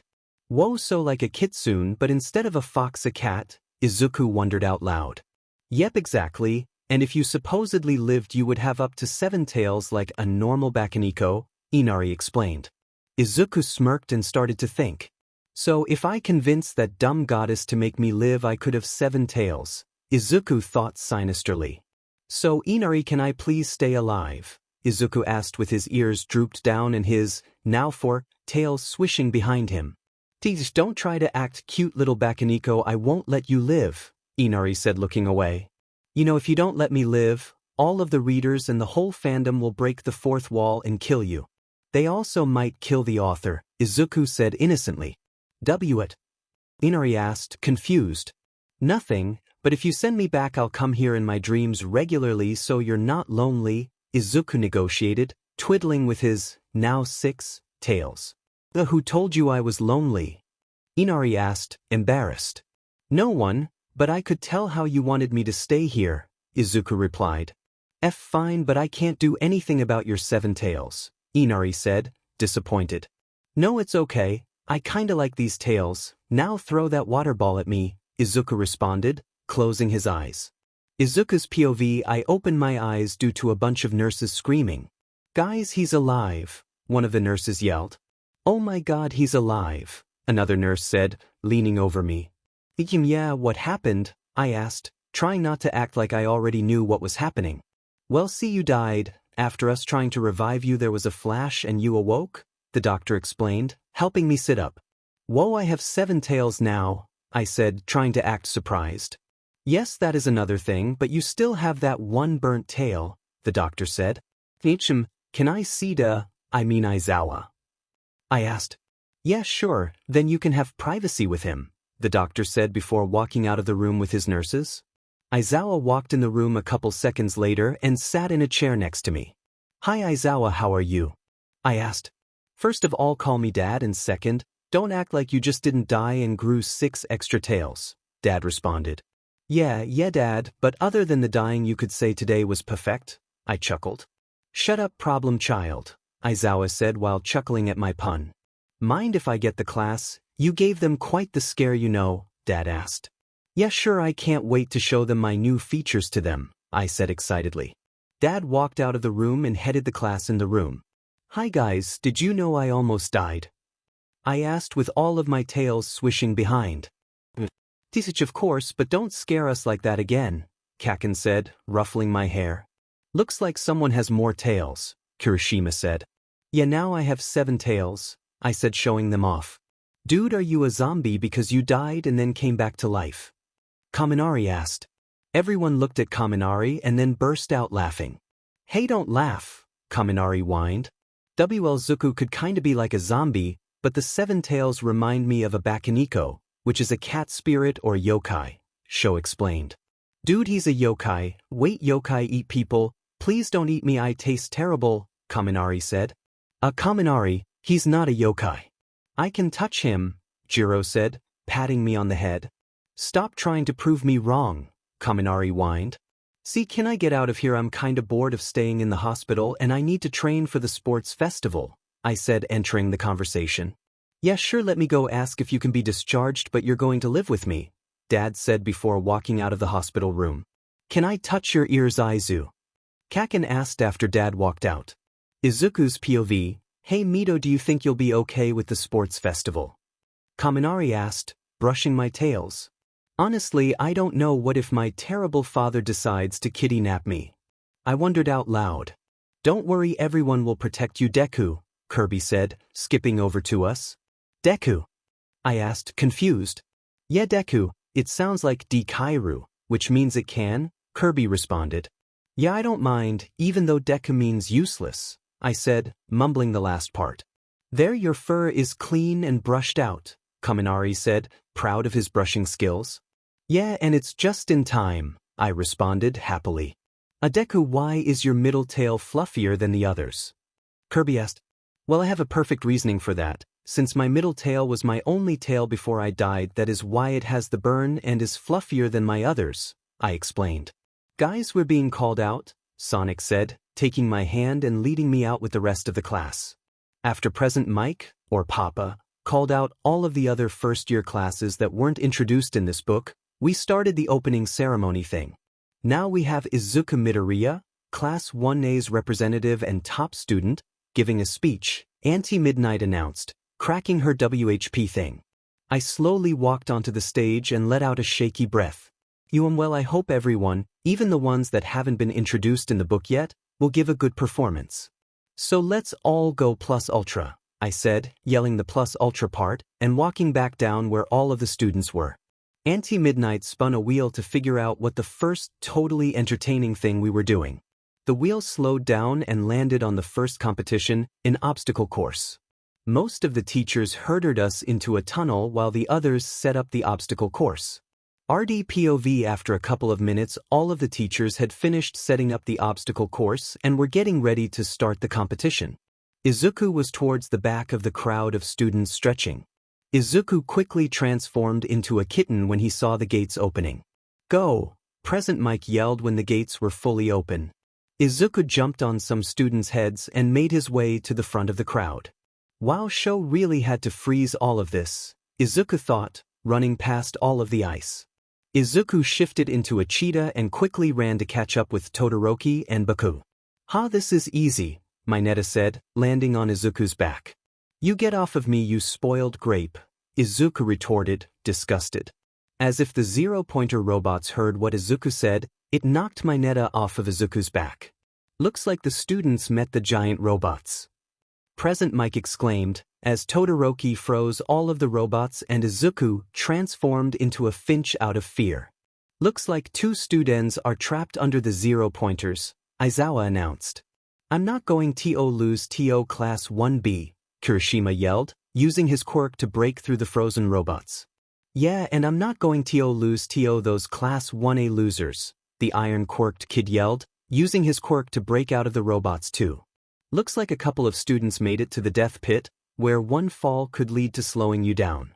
President Mike announced when he saw that some of the students made it to that section. Izuku transformed into a tiny spider and attached himself to the back of Todoroki. Todoroki froze his way over, unknowingly helping Izuku, and Bakugo used his explosions to propel himself over, while the others had to use the provided ropes. The Todoroki, Izuku, and Bakugo made their way to the final part of the course. Looks like some of the students made it to the minefield, Aizawa announced with a bored tone. Thanks for the ride, show. I'll repay you later, Izuku said, transforming into a mouse and jumping off of Todoroki's head, getting a boost. "Tis, you rat, get back here," 𝐀𝐮𝐭𝐡𝐨𝐫 angrily yelled, using his explosions to get closer to Izuku. "First of all, I'm not a rat, I'm a mouse, and second, I don't feel like dying even though I almost did it once," Izuku said, scurrying faster. "Looks like 3 students are on the final stretch," Present Mike yelled, breaking the microphone he and Aizawa were using. "Hee time for my final move," Izuku thought, sinisterly transforming into a kitten-sized kitsune. Izuku spun his 9 tails in a circle and propelled himself forward, passing the finish line, coming in first. "Looks like the 7-tailed Neko won," Aizawa announced, pulling another microphone out of his scarf. "Show, my fur is messed up, I have to get it brushed again," Izuku whined, shifting back into his human form and running up to Todoroki, who came in third. "Don't worry, I can brush your tails," 𝐀𝐮𝐭𝐡𝐨𝐫, who got second place, said as everyone started to finish the race. "Now that everyone is here, we can start the second event, which is a cavalry battle," Midnight announced, getting everyone's attention. "The place you got is how many points, so like third place gets 300 points, second place gets 500 points, and lastly first place gets 1 million points, Midnight announced. "Wait, 1 million points?" Izuku thought, shocked as he felt everyone look at him. Izuku's POV, "Now go and figure out your teams, you have 5 minuets, Anti-Midnight announced, giving me a look of pity. Kirby ran directly over to me, noticing that everyone was avoiding me. "Hi Deku, can I be on your team?" Kirby asked. "Why, sure," I said as I let one of my ears flop to the side, showing that I was annoyed. "Ooh, you have a nice body," someone said as they wrapped their arms around my chest. "Hello, I'm 𝐀𝐮𝐬𝐻𝒨𝒻 and I'm going to be on your team," 𝐻𝒨𝒻 said. "Okay, well we should get one more teammate," I mentioned, looking for anyone alone. I noticed that Big Bird, or Tokoyami for you dumb people, was alone. I quickly ran up to Big Bird and stared him in the eyes, which was quite hard. "Hey Big Bird, you look depressed, so you're going to join my dumb little team," I said, automatically forcing him to join my team. I took Big Bird's hand and dragged him over to our little group. My team had just enough time to think of a shitty plan and get into our cavalry formation before the time ran out. "Okay, now that everyone's ready, the match starts," Anti-Midnight exclaimed, cracking her W. As soon as Anti-Midnight gave the signal to start, Kirby used her quirk to make 𝐻𝒨𝒻's weird boots lighter. I transformed into a fox. As soon everyone started to run towards our team. "Shadow, keep the people off of our tails, hee get it tails, while we try to keep our points," I instructed as we ran away from the scary people.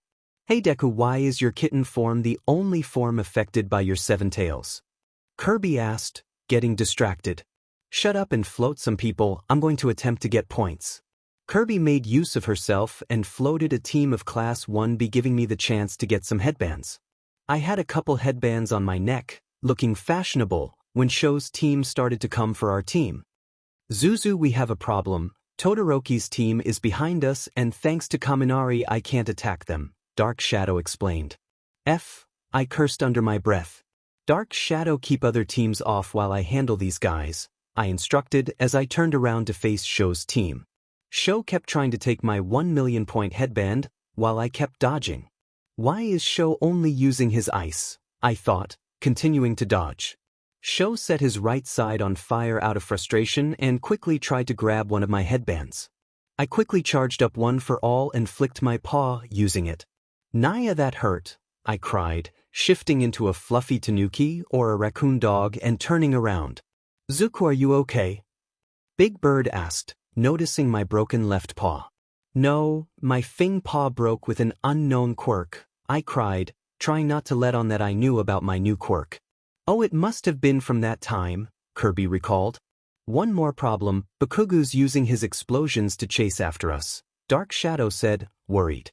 𝐀𝐮𝐭𝐡𝐴's POV, "The match is over, and Team Midoriya wins," Midnight exclaimed, before I could reach Aiza's team. Knockoff Spider-Man grabbed me with his tape and brung me to the ground safely. 2 extras who were, I think, Ojiro and Naranjeki, a 1B extra, dropped out because the sleep-deprived demon brainwashed them.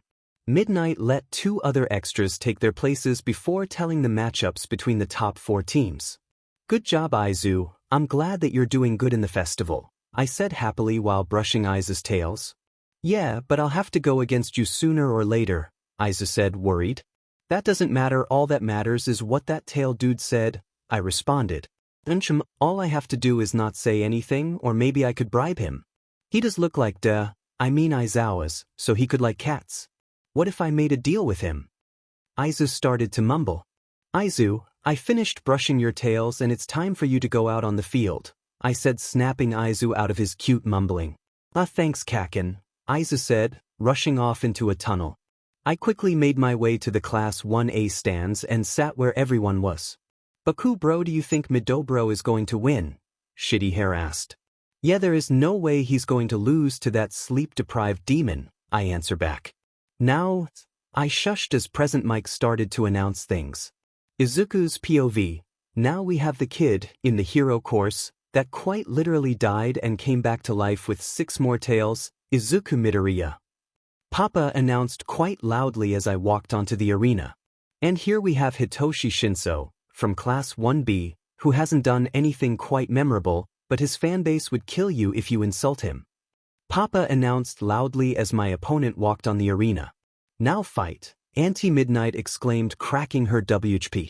Hey, you look like you like cats. If you walk out of the arena, I let you pet me in my kitten form, or I could transform you into a cat for however long you want, I negotiated, with my tails swishing behind me. I'm not going to fall for such a lame trick, Shinso responded. SHT, now I can't talk or mew, I thought. What, not going to talk to me? Shinso asked, standing still. I shook my head no, while standing still like he was doing. Tease, you think you're so better than everyone else, Shinso insulted. I kept my mouth shut and gave him an angry look, not ready for what he was about to say next. See, this is why your parents left you in an alleyway, because you are pathetic thinking you're better than everyone else, Shinso insulted. The whole crowd gasped at what he said while 𝐀𝐮𝐭𝐡𝐨𝐫 started to yell angrily. You beach, I yelled angrily, walking into Shinso's trap. When I finished my sentence, I stood motionless. Good kitty, now can you turn around and walk out of the arena, Shinso instructed. My body followed what Shinso said and started to walk towards the edge of the arena. I started to hear muffled yelling while I was getting closer to the arena's edge. Snap out of it, you have to win, I clearly heard 𝐀𝐮𝐭𝐡𝐨𝐫 yell desperately. My body worked on its own and directed one for all in my burnt tail, flicking it and breaking me out of Shinso's brainwashing, and also breaking my tail. Look at this, Izuku used his mysterious quirk to snap himself out of his opponent's quirk, Papa announced. Oh, now you're dead, I growled, shifting into a wolf. Shinso whimpered as I ran towards him. I used my paw and shoved Shinso out of the arena, not wanting to deal with his motherfucking bullshit. After Dad announced that I won, I looked at Shinso with a dark glare. Next time you mention anything about my parents, I will forget about being a hero and kill you, I growled, warning him. I shifted back into a human and ran all the way to the section for my class. Whoa, Mito, you can be scary, 𝐬𝐶 said. Yeah, but if it wasn't for 𝐀𝐮𝐭𝐡𝐨𝐫 yelling desperately, I wouldn't have one, I responded, running over to 𝐀𝐮𝐭𝐡𝐨 and giving him a hug. You should get your tail healed, Big Bird and Dark Shadow said, dragging me to the scary recovery girl. Izuku's POV, most of the round 1 battles were boring except Show's and 𝐀𝐮𝐭𝐡𝐨𝐫. Show went against 𝐬𝐶, or as I call him, Scotch Tape, and froze the whole arena, making Scotch Tape unable to move, which deemed Show the winner. 𝐀𝐮𝐭𝐡𝐨𝐫 went against Kirby, and beat the SHT out of her. Like literally, after 𝐀𝐮𝐭𝐡𝐨𝐫 was done with her, she looked like she died, then 𝐀𝐮𝐭𝐡𝐨𝐫 revived her just to be killed again, and he revived her once again, so he had to live in this world. Anyways, before I went to get lunch with the rest of the class, Show pulled me into one of the tunnels. You wanted to talk to me, I said, trying to stare into his eyes menacingly. Yeah, I wanted to talk about my old man, Show responded. 𝐀𝐮𝐿 Todoroki, I said, using his whole name, which I never do. You need to get a goddamn hold of yourself. If you keep acting like a baby and not using your fire side, you'll be worse than Shinso, and he had the audacity to learn about my parents and bring them up, I said, slapping him across the face. Show gave me a surprised look before opening his mouth to talk. Nope, I'm going to stop you there, I said before Show could utter any words. I don't care if you're not going to use it because you are a product of a quirk marriage. That's like saying I'm not going to use my legs because my terrible father, or should I say Hisashi, uses his, I said angrily. Oh, and I have one question, so bear with me now, I said looking at 𝐀𝐮. I got a nod as a reply from 𝐀𝐮. Is your old man you? I asked knowing the answer. And no, 𝐀𝐮 responded confused. See, he isn't you, so the fire that you use isn't his, I said before walking away. After I turned the corner, I let out a breath that I didn't know I was holding in. Dear God, how could I act so brave when I was so scared and nervous? I asked myself. Maybe 𝐀𝐮 was correct and I am pathetic and think I'm better than everyone else. I asked myself sadly. No, you're not. If you were, then no one would. Like you, I responded to myself and wiped away my tears. I started walking to the lunchroom to meet up with my friend until I bumped into a man the devil is afraid of. Hey my little kitten, how are you? I heard you got more features after coming back to life like the angel you are. Endeavor flattered. What do you want? I asked, trying to act fierce. Fine, I want my little angel to tell my brat to use my fire side, Endeavor said happily. I quickly changed into my normal kitsune form and pinned Endeavor down with my paw.